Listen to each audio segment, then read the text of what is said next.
Hello, Just Too Good here. Today we're taking a look at the LEGO Sonic the Hedgehog 2025 Sonic's Campfire Clash set. This has 177 pieces, one minifigure, and retails for $20 in the United States. LEGO sent me this early to review, and let's take a look at this. The one minifigure of the set is exclusive. This LEGO Sonic the Hedgehog figure has an exclusive face where he looks pretty ticked off, and I think that looks great. Not only do you have the difference in the mouth there, but you do have some slight eyelid design difference in that positioning. So that's really neat. But yeah, this is the same Sonic design that we've been getting for the rest of the torso and legs since this theme started. And you can see some printing at the back of the torso. So there are a couple of separate builds of the set. And the first of two gun robots is the Gun Hunter. This does feel kind of undersized compared to the in-game appearances. Still, I like that this is in proportion with being larger than Sonic himself. Guess that matters more so. The design of this has some posability with the shoulders right here.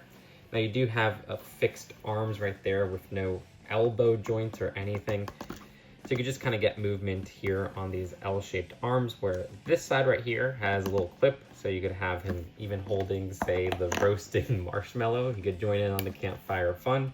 But of course this is an enemy. With this arm right here, having the L-shaped design with a blaster, I actually really like how they've interpreted that build from the game.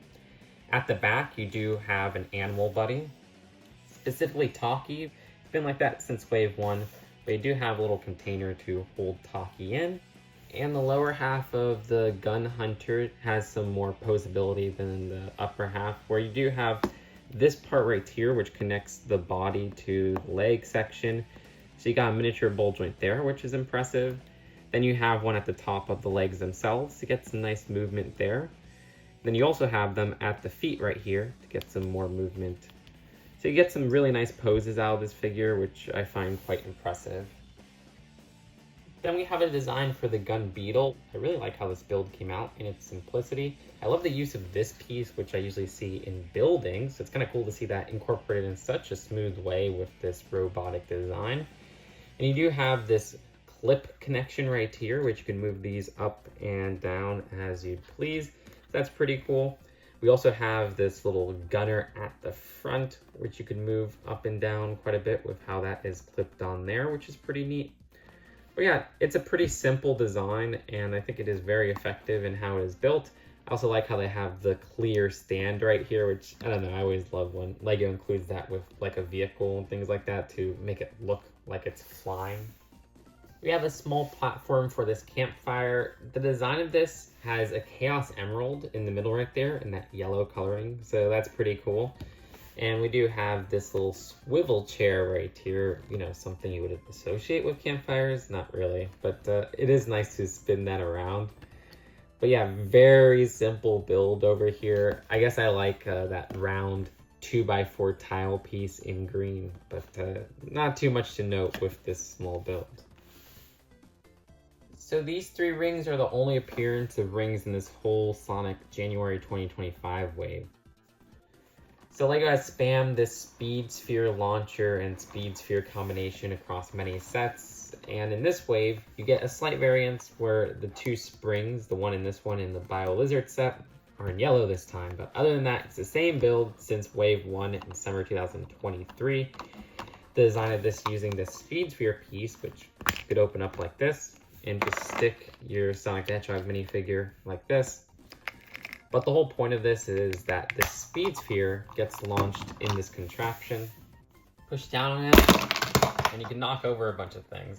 Admittedly, it's always fun to kind of launch that thing. And here's the box for this set. Once again, set in freaking Green Hill Zone. I'm so sick of that backdrop. And at the back, yes, in different shots of the set. As for the instructions, at the very end, we do have an advertisement of the other sets of this wave, which I've reviewed all of them, as well as the sets of the summer 2024 wave.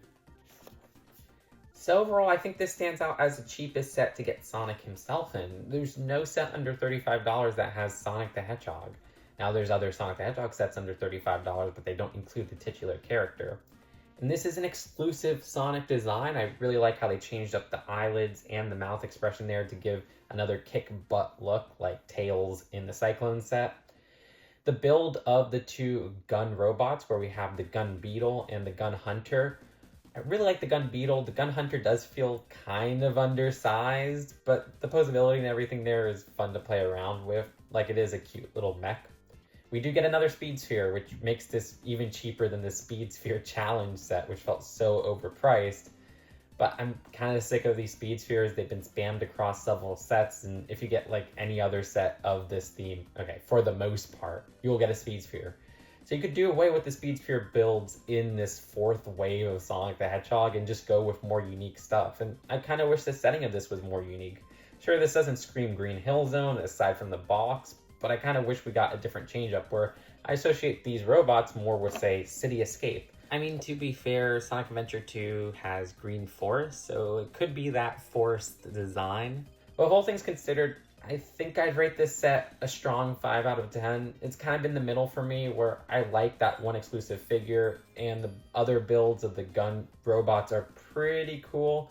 But this doesn't really stand out on the grand scheme of things unless you can't really afford some of the bigger sets, which I totally understand. I do like when they have cheaper alternatives for different LEGO themes, especially ones that are more expensive like this Sonic theme has been so far. So let me know if you agree or disagree in the comments below. Subscribe for more LEGO Sonic the Hedgehog reviews, where you can see all of the other 2025 sets which I've reviewed. This is the last of the 3. And I'll see you later. Peace out. Bye.